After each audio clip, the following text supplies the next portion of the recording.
Usana Plaza အရှိမအလိန်ခံရတဲ့အကြောင်းလေးကိုပြောပြချင်တယ်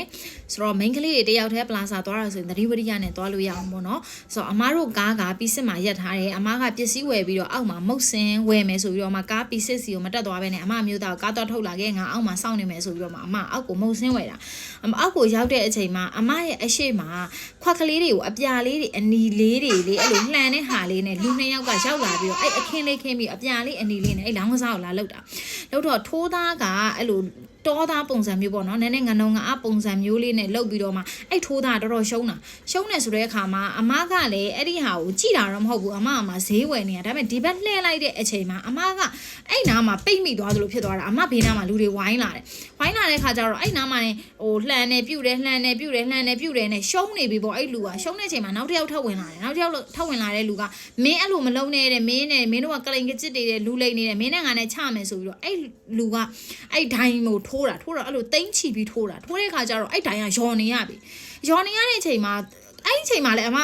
မဘလို့ဖြစ်နေမှန်းမသိတာနော်သိတာလေကိုရဲ့အသိစိတ်ကပြောင်းနေတာဘလို့ဖြစ်နေမှန်းမသိဘူးမသိတဲ့ခါကျတော့အဲ့ကောင်မလေးရတဲ့9000ထိုးတယ်တဲ့ဆိုပြီးအမကိုလက်ညှိုးထိုးပြီး9000ထိုးလိုက်ကောင်ထိုးလိုက်ကောင်အမကို9000ထိုးတယ်လို့ပြောတဲ့အလှဲ့မှာအဲ့ဒီထိုးတဲ့သူကနိုင်သွားတော့ဒိုင်းကိုအမပတ်စံမှာယော်ခိုင်းတဲ့ခါကျတော့အမကအဲ့ချိန်မှာလေအမဘာမှမသိဘူးနော်သိလားမသိဘူးဆိုတော့လေဘလို့ဖြစ်နေမှန်းကိုမသိတာဆိုတော့ကိုယ့်ရဲ့အသိစိတ်ကိုကဘာဖြစ်နေမှန်းကိုမသိအဲ့နေရာလည်းမခွာနိုင်ဘူးကိုဘေးနာပတ်ပတ်လည်းမှာလူတွေအများကြီးပဲဆိုတော့အခါကျတော့ဘာဖြစ်လဲဆိုတော့ပတ်စံမပြဘဲနဲ့တဲ့မယော်ပေးနိုင်ဘူးတဲ့ဒါဆိုရင်ねပတ်စံပြမှာယော်ပေးမယ်ဆိုတော့အဲ့ဒီထိုးသားကနေပြီးတော့အမကိုလက်လာထပ်ပုတ်လိုက်ပြီးတော့ညီမလေးတဲ့ပတ်စံထုတ်ပေးလို့ပြောတဲ့အချိန်မှာအမကြီးတွေကပတ်စံအဲ့လိုထုတ်ပေးတာသိလားအဲ့အချိန်မှာလည်းအမမျိုးသားကားကဆင်းလာပြီးတော့ तू ကလည်းအမစီကိုလာပြီးတော့ဘာဖြစ်လို့ထုတ်ပေးတာလဲဆိုပြီး तू ကအမစီကိုလာတဲ့အချိန်မှာသူ့ကိုလည်းလူတယောက်ကလက်ပုတ်လိုက်ပြီးတော့မသွားနဲ့လို့ပြောလိုက်တာ तू ကလည်းအိမ်နာမှာကြောက်ရွံ့လို့ပဲရက်နေတာအမစီကို तू မရောက်လာအောင်အမကလည်းသူ့ကိုမြင်တယ်အမရဲ့မျိုးသားကလည်းအမကိုမြင်တယ်အမပတ်စံထုတ်ပေးနေတာကိုလည်း तू ကတားချင်တယ်အမကလည်းကိုပတ်စံထုတ်ပေးနေဆိုတာကိုသိတယ်ဒါပေမဲ့အမရဲ့စိတ်ကဘလို့ထုတ်ပေးချင်လို့ထုတ်ပေးချင်တယ်မှမသိဘူးဆိုတော့အမကအဲ့အချိန်မှာပတ်စံအဲ့9000ထုတ်ပေးလိုက်တယ်ပြောချင်တာကလေအဲ့လိုထုတ်ပေးလိုက်တဲ့အချိန်မှာကန်ဖြစ်ချင်တော့သူတို့ကအုပ်စုခွဲသွားအမားတို့စီကပတ်စံရပြီးတဲ့အချိန်မှာသူတို့ကအုပ်စုခွဲသွားတဲ့အချိန်ကျတော့အမားတို့ဘေးကလူတွေကလေညီမလေးဆိုလာလှုပ်လိုက်တဲ့အချိန်ကျမှအမားတို့ကအသိစိတ်ဝင်တာအဲ့လိုအချိန်မှာအမားတို့ကလိုက်မယ်ဆိုတဲ့အခါကျတော့လေမလိုက်နဲ့တဲ့သူတို့ကအဲ့လိုပဲအုပ်စုလိုက်ဖွဲ့ပြီးတော့လှုပ်ရှားနေတာအဲ့နေရာမှာအများတန်းခဏအဲ့လိုမျိုးလှုပ်ရှားတယ်တဲ့ဆိုတဲ့အခါကျတော့အဲ့လိုလာပြောသွားတယ်တကယ်တမ်းကအဲ့လိုလာပြောတဲ့သူကနောက်ထပ်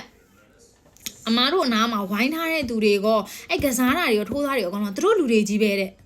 နောက်ပြီးကျတော့အမားတို့အဲ့မုတ်ဆိုင်ရနေမှာသမီးလေးလာတဲ့ရေလေးတောက်လိုက်တဲ့ငါတဲ့နင်တို့တားကျင်နေပေါ့နော်အဲ့ဒေါ်ကြီးကလေဒါပေမဲ့သူတို့ကအုပ်စုလိုက်ဆိုတော့တဲ့ငါတို့မှမတားရဘူးတဲ့ကောင်လေးကိုလက်ပုတ်လိုက်တဲ့သူရောတဲ့အမကိုလက်ပုတ်လိုက်တဲ့လူကသူတို့လူပဲတဲ့မလိုက်နဲ့လို့နောက်ဆုံးတားသွားတဲ့လူကလည်းသူတို့လူပဲတဲ့